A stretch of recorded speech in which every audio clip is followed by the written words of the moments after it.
দেউলিয়া হওয়ার পথে দেশের 10টি ব্যাংক।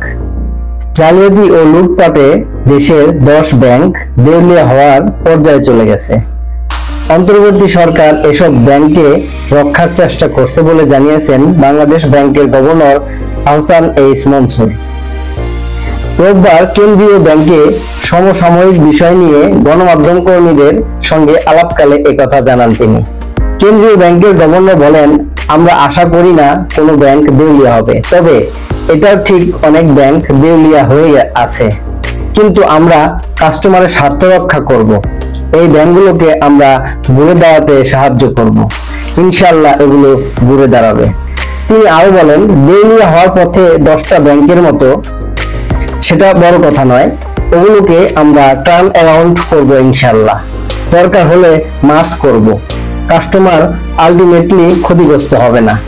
এমন পরিস্থিতিতে গ্রাহকদের আস্থা ফেরাতে ডিপোজিট ইন্স্যুরেন্স স্কিম 1 লাখ টাকার পরিবর্তে 2 লাখ টাকা করার সিদ্ধান্ত নিয়েছে কেন্দ্রীয় ব্যাংক।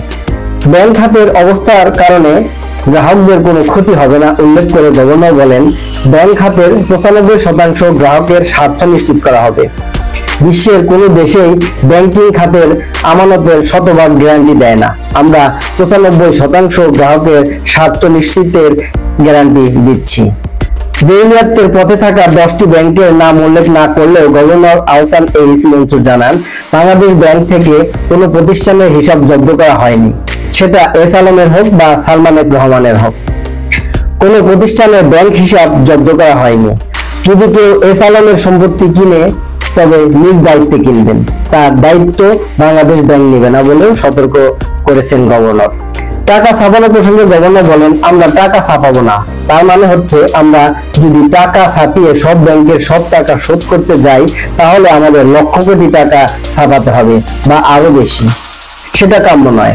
যাদের লিকুইডিটি শর্টেজ আছে, ব্যাংকিং খাতের লিকুইডিটি দিয়েই ইনোভেটিভ ওয়েতে তাদের লিকুইডিটি সাপ্লাই করব।